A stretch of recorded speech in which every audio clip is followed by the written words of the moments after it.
मुरली का सार है, मीठे बच्चे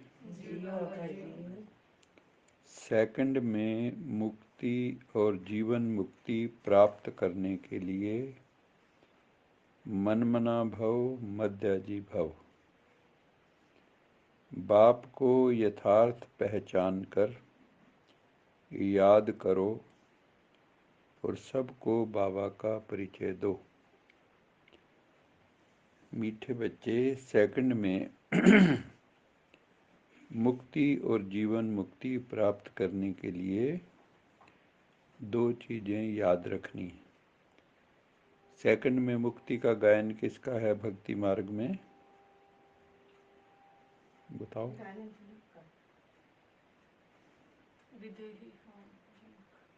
राजा जनक, जिनके लिए कहा जाता है कि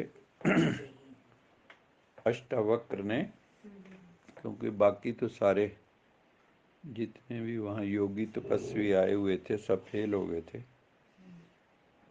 तो राजा जनक ने कहा था क्या ये सभा विद्वानों से खाली होगी क्या? क्या इस धरती पे विद्वान नहीं रहे? तो एक सेकंड में मुझे मोक्ष का दान दे दें, मुक्ति जीवन मुक्ति दे दें। तब अष्टावक्र आता है जिसका शरीर में 8 बल पड़ते हैं। तो सुंदर नहीं होता, कुरूप सा होता है, तो सब हंस पड़ते हैं विद्वान। तो उसने कहा आपने तो मेरा बाहरी रूप देखा है, चमड़ी को देखा है मेरी, मेरा तुमने ज्ञान तो देखा नहीं, हंस क्यों रहे हो? तो उसने फिर राजा जनक को कहा कि घोड़े की जो रकाब है उसमें पैर रख के ऊपर तक जाने में इतनी देर में ज्ञान देना था। तो उसने यही कहा था कि हे राजन, अपना तन, अपना मन, अपना धन मुझे दे दो। जैसे ही उसने ये कहा, अब ना तन उसका रहा, ना मन उसका रहा, ना धन मैंने राज्य उसका रहा। एक सेकंड में उसकी समाधि लग गई। क्योंकि जब आपका कुछ है ही नहीं, न तन है, न मन है, न धन है, न जन है, ना कोई वैभव है, तो सेकंड में समाधि लग ही जाएगी। तो बाबा ने भी कहा है कि सेकंड में अगर तुम चाहते हो हम मुक्ति जीवन मुक्ति पालें, मुक्ति का मतलब कि परम धाम में हम ज़्यादा समय रहें, इस धरती पे कम समय रहें। क्योंकि जीवन मुक्ति सतयुग त्रेता में जो आत्माएं आती हैं वो जीते जी मुक्त हैं, और जो आत्माएं द्वापर कलयुग में आती हैं वो उतना समय जो जिस वक़्त इस धरा पर जिस आत्मा का पार्ट होता है, बाकी टाइम वो मोक्ष में ही है, मुक्ति में। तो बाबा कहते हैं तुम्हें अगर मुक्ति जीवन मुक्ति पानी है तो मन मना भाव, मतलब मन को मेरे में लगा दो। मन को, यहाँ भी मन की ही बात हो रही है। और जो आने वाली दुनिया है जहाँ पर सब मुक्त आत्माएं जीते जी मुक्त, जीवन मुक्त, लक्ष्मी नारायण, राधा कृष्ण, सीताराम जैसे, उस दुनिया को याद रखो बुद्धि में कि हम बनने क्या जा रहे हैं, हमारा लक्ष्य क्या है। तो अगर हम परमात्मा से जुड़ जाएंगे तो हमें अपना जो अभीष्ट लक्ष्य है वो प्राप्त हो जाएगा, हम जीते जी मुक्त हो जाएंगे। तो उसके लिए बाबा कहते हैं मन मना भव मध्याजी भव, गीता का श्लोक है, मन मना भव मद भक्ता मध्याजी माम नमस्कुरु। अर्जुन को भी यही कहा, तो अपने मन को मेरे में लगा दे। दूसरा बाबा ने कहा कि बाबा को यथार्थ पहचान कर, शिव बाबा की जो हमें सही पहचान है, क्योंकि सारा झगड़ा पहचान का है। पूरा भक्ति मार्ग कोई किसको मानता है, कोई किसको मानता है, किसी की कोई मान्यता है, किसी की कोई मान्यता, कहीं गुरु मत, कहीं शास्त्र मत, अलग अलग धर्मों के अलग अलग ग्रंथ। तो मत मतांतर दुनिया में बहुत है और कई जगह तो एक दूसरे के विरोध में खड़े। तो सवाल पैदा होता है कि परमात्मा का जो परिचय है यथार्थ, ट्रू इंट्रोडक्शन, वो क्या है? क्योंकि जब तक आपको सत्य का बोध नहीं है तब तक आप मुक्त नहीं हो सकते, क्योंकि सत्य ही है जो हमें सर्व बंधनों से मुक्त करता है। ज्ञान ही है जो हमें सर्व बंधनों से मुक्त करता है, नहीं तो हमारी चेतना कहीं ना कहीं फंसी रहती है। किसी को भी देख लो, हम सब ना अपनी देह में फंसे हैं, देह के संबंधियों में फंसे हुए हैं, पदार्थों में फंसे हुए हैं। आज मेरे पास ये है, कल ये हो जाएगा। आज इतने 100 करोड़ हैं, कल इतने 100 करोड़ हो जाएंगे। तो बाबा कहते हैं कि जब तक आपको परमपिता परमात्मा की ट्रू नॉलेज नहीं होगी कि who is God and how to connect with the supreme consciousness, उस परम चेतना के साथ हम कैसे जुड़ जाएं, तब तक वो सच्चिदानंद सत्यम शिवम सुंदरम घटित नहीं होगा जीवन में। तो बाबा कहता है पहले तो भगवान की सही पहचान चाहिए। तो हमें सही पहचान क्या मिली बाबा की?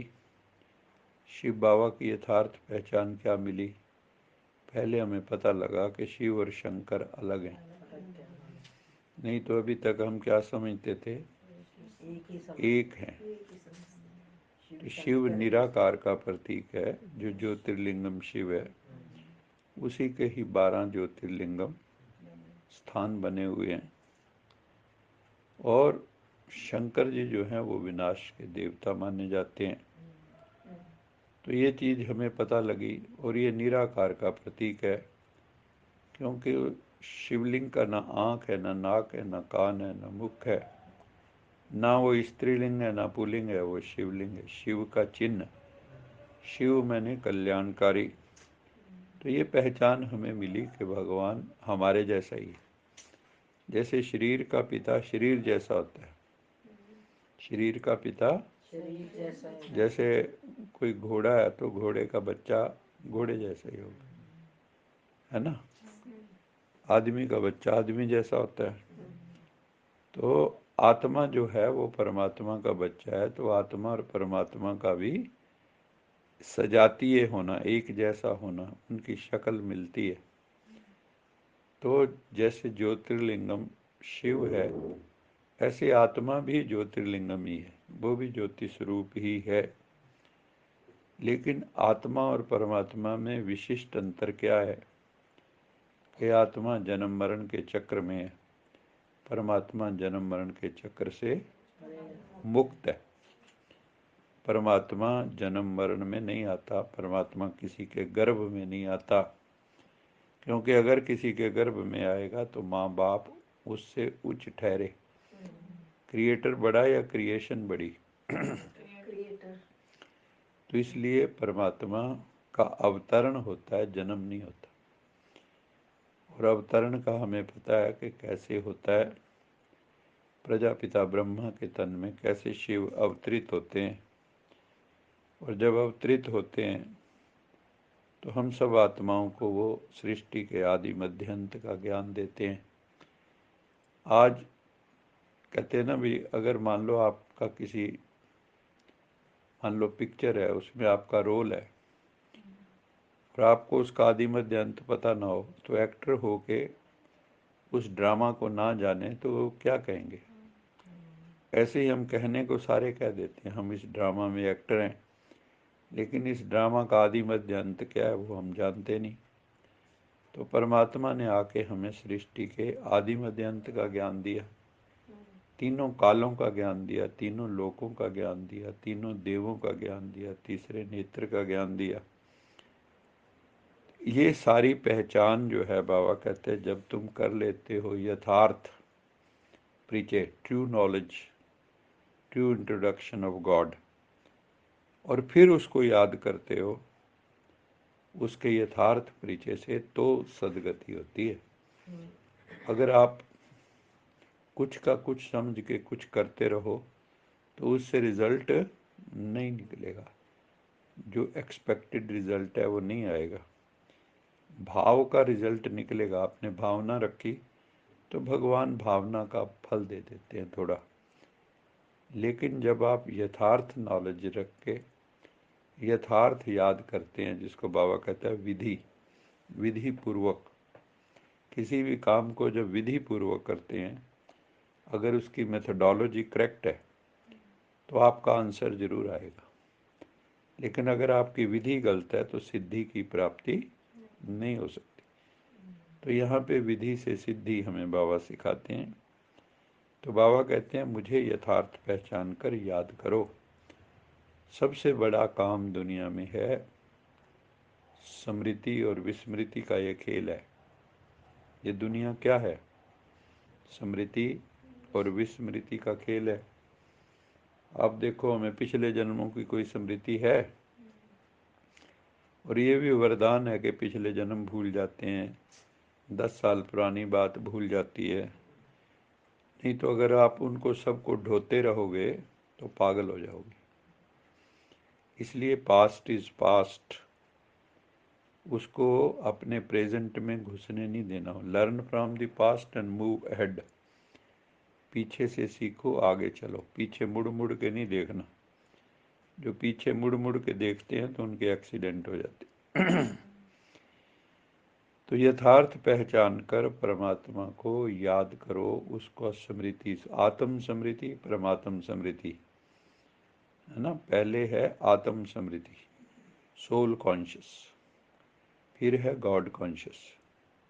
पहले है सेल्फ रियलाइजेशन, फिर है God realisation. Who am I, who is God, how to connect with God. Connectivity का खेल है यहाँ पे भी। सारी दुनिया में कनेक्टिविटी का खेल है। और आजकल कनेक्टिविटी भी वाइब्रेशनल है।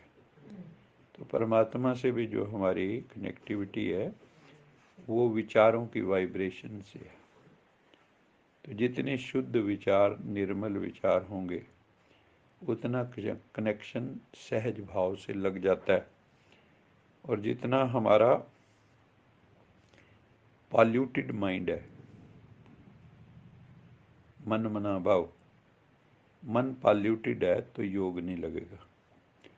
तो उसका शुद्धिकरण, अंतःकरण की शुद्धि, सारे वेद शास्त्र उपनिषदों ग्रंथों का सार है। तो अगर हमारी स्मृति शुद्ध, निर्मल, पवित्र होगी तो परमात्मा से कनेक्शन जुड़ जाएगा। और जब कनेक्शन जुड़ जाता है तो क्या होता है? पावर आ जाती है। अब ये बल्ब जुड़ा हुआ है तो इसमें पावर आ गई, है ना। इतनी सारी फैक्ट्रीज चल रही हैं, किससे चल रही हैं? पावर से चल रही हैं। दुनिया में भी पावर का रोल है, और यहाँ पे भी भीतर की विल पावर का रोल है। हमारे को भी क्या चाहिए? Strong will power. कल बाबा ने कहा था ना कि बच्चे, जो तुम सोचते हो वो क्यों नहीं होता है? क्योंकि विल पावर की कमी। तुम्हें नॉलेज है लेकिन विल पावर स्ट्रॉन्ग नहीं, फर्म डिटर्मिनेशन नहीं है ना। आधा कच्चा पक्का जिसको कहते हैं, है ना। और पूरा उसमें कमिटमेंट नहीं है, लैकिंग है। तो हम मंजिल पर फिर पहुंचे नहीं पाते, या पोस्टपोन करते रहते, कल कर लेंगे, परसों कर लेंगे, टालते रहेंगे। तो बाबा कहता है पहले खुद जानो, खुद एक्सपीरियंस करो, वो एक्सपीरियंस दूसरों के साथ शेयर करो। वास्तव में यही भगवान का वास्तविक परिचय है कि दुनिया आपसे पूछे आपको क्या मिला है। आप इतने खुश खुश क्यों रहते हो? कैसे रहते हो? इस दुनिया में तो कोई खुश रह नहीं सकता। यहाँ तो 100 समस्याएं, 100 प्रॉब्लम्स, जन्म जन्म के संस्कार, जन्म जन्म के कर्मों के हिसाब किताब। तो इस दुनिया में खुश रहना मासी का घर नहीं है, बहुत कठिन काम है।